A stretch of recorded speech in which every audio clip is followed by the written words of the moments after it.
Hello everybody, welcome to your new student orientation video. My name is Skylar and I will be your narrator for today's video. We will go over some content that will be helpful for you as a student going to SEC. Overview of educational options. Certificate is designed for students to learn a skill or increase their knowledge in a specified area with the purpose of gaining employment or advancing in a job. They do not require general education courses and involve less units than an associate degree. An associate degree is made up of general education and courses in a specific major or area. There are a few types of associate degrees: Associate of Arts, Associate of Science, Associate degree for transfer. An associate degree either prepares a student for employment in a related occupation, or it is used to help students transfer to a four-year university. To transfer, you will need to meet specific requirements which are set by the universities you're interested in. Typically, students would take a combination of general education and foundational courses in your major, also known as lower division major prep. SEC student can transfer to a university with or without an associate degree.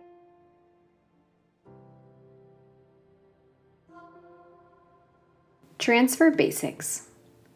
This video will go over the important basics for transfer students, including what is a transferable course, what are the minimum requirements to transfer, and what is the difference between meeting minimum requirements and being competitive.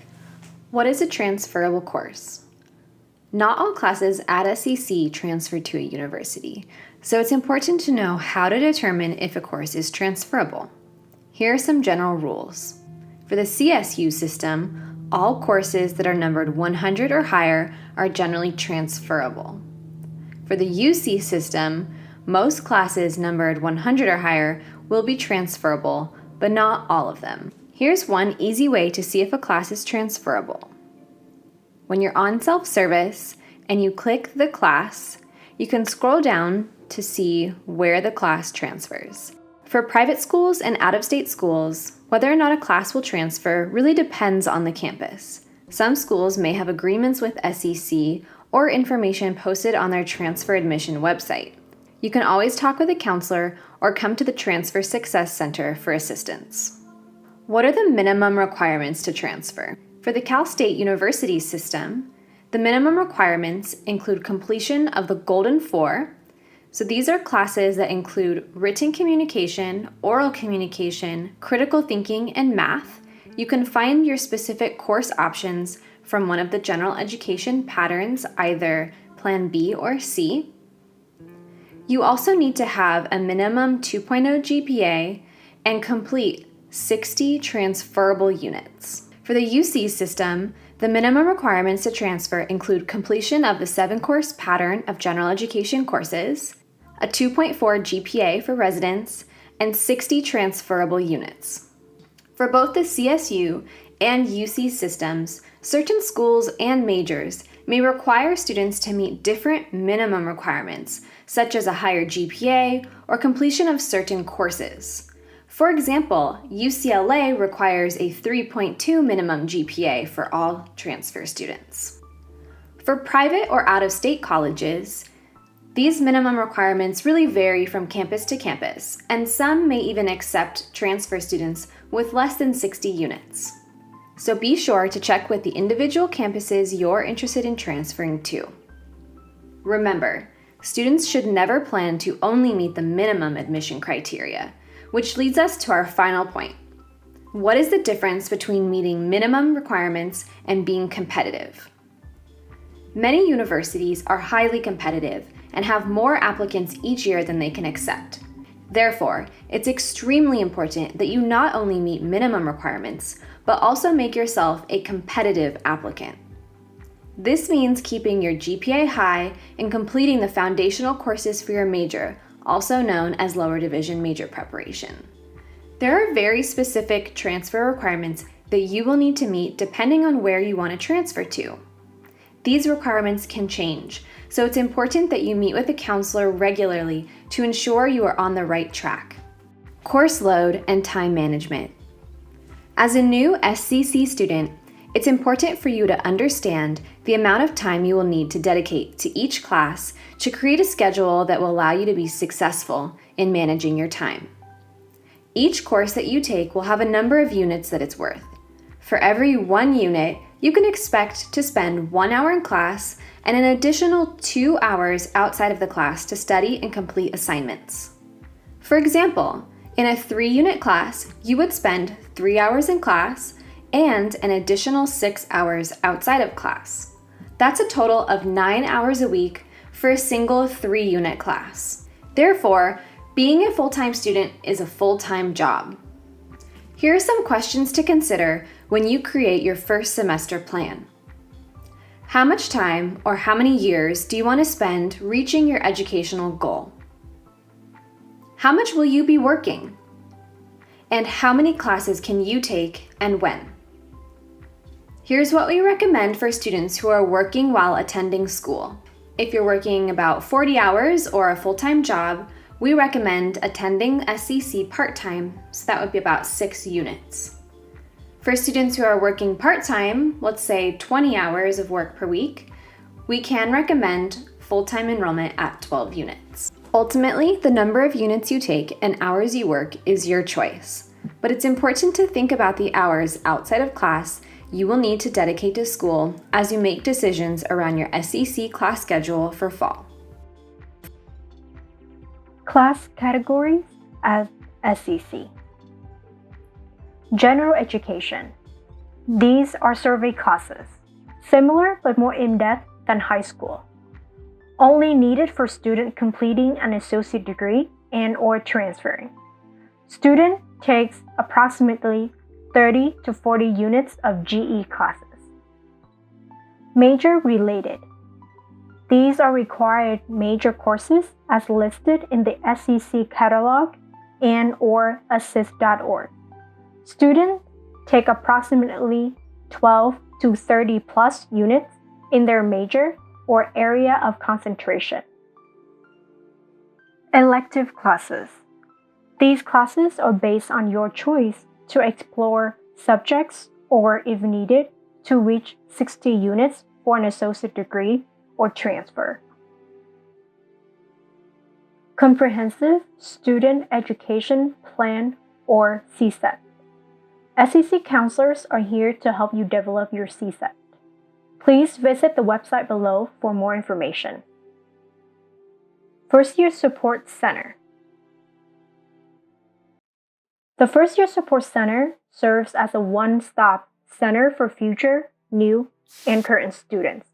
Services include Web Advisor Assistant, Financial Aid and California Dream Act Application Assistance, Computer Labs and Free Printing, First Year Mentors and Student Success Workshops, tutoring in multiple subjects. Visit the website below for more information.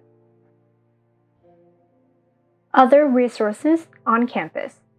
Transfer Center, Disabled Student Program and Services, STEM Academy, Honors Program, and Financial Aid Office. Summer Advantage Academy. Visit the website to sign up for your second year of priority registration. There are 2 sessions available, August 17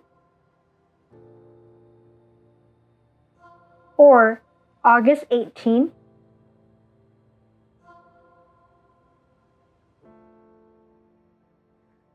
Title IX. Title IX is a federal civil rights law that prohibits discrimination on the basis of sex in all of SCC's educational programs, including athletic programs or student activities. Under Title IX, discrimination on the basis of sex can include stalking, sexual harassment, rape, or sexual assault. That guy's always trying to bed somebody. But they were both drunk. But I heard they were dating. Look at what she's wearing. She was asking for it. Look at those fags. She never says no. Here he goes again. Another man whore. She sleeps around. What's the big deal? I heard she likes it rough. That was last. Good, how are you? You're doing good. Pretty good. See you later. All right, I'll see you later. Bye. Oh, dude, did you see that? She's wanting it. All I gotta do is get a few drinks in her tonight. You're kidding, right? You know that's rape. Rape? No way, man. That's just a good time. Getting a girl drunk just to get in her pants? That's assault, man. What do you mean? If she can't consent, it's rape. And if she's high, buzzed, drunk, flirting, and wearing next to nothing, it's rape. She can't give consent. Even if she doesn't say no, it's rape. If you want to have sex with somebody, you both need to say yes. Whoa, man. I don't want to be part of any type of rape or sexual assault. Thanks, man. All right, so you get the point, right? Sexual assault and sexual harassment is a problem on college campuses everywhere. Title IX is the federal law that protects any and all victims of sexual assault, sexual harassment, and inappropriate behaviors, regardless of whether it comes from another student, a faculty or staff member, on campus or off. It is the policy of Rancho Santiago Community College District to prohibit all forms of harassment, whether it is sexual harassment, sexual violence, dating violence, domestic violence, or stalking. The district will take action to protect victims and firmly deal with abusers.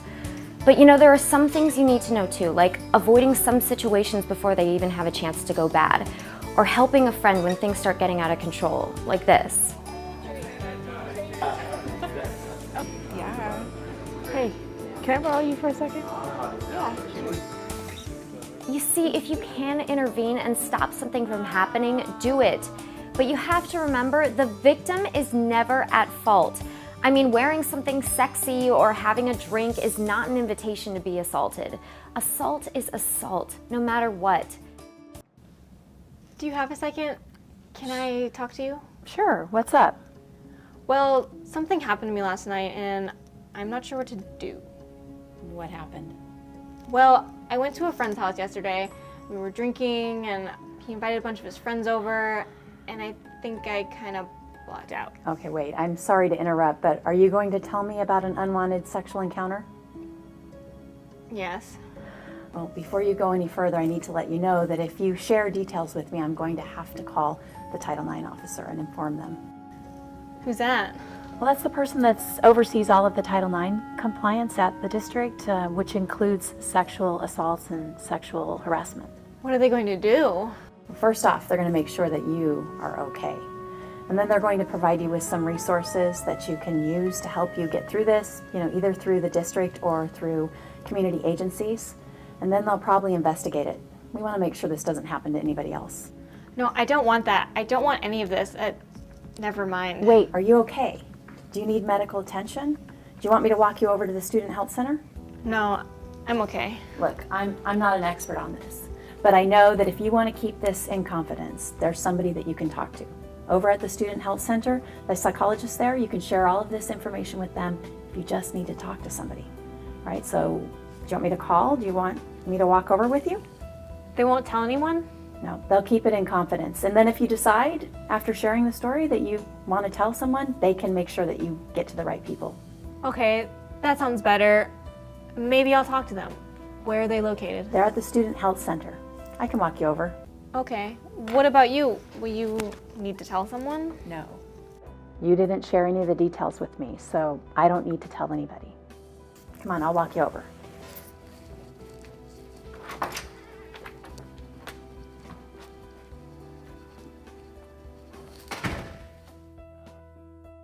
Hey guys, you see those fags over there? What are you doing talking like that, man? Yeah, come on, bro. You can't say stuff like that. That's not cool. Speak up when people use racist, sexist, homophobic, or other harmful language. If there is confusion, there is no consent. If you're not sure if someone can maintain your confidentiality, ask before you talk to them. Only certain employees can provide confidential guidance. Silence is not consent. Speak up when someone discusses plans to take sexual advantage of another person. The district is here to help. We can explain your reporting options and provide you with information about support services both on and off campus. The district can also take interim actions if needed, which include shielding a student from ongoing contact with an individual, taking that individual out of a class, or issuing an administrative no-contact order, or assigning an individual to a different class. For more information, refer to the district's Title IX webpage. Go to rsccd.edu and search using Title IX. Click on the link to the Title IX and Sexual Misconduct page. It has a wealth of information about district policies and procedures, sexual assault definitions, reporting options, on and off-campus resources, and frequently asked questions. Thanks for watching.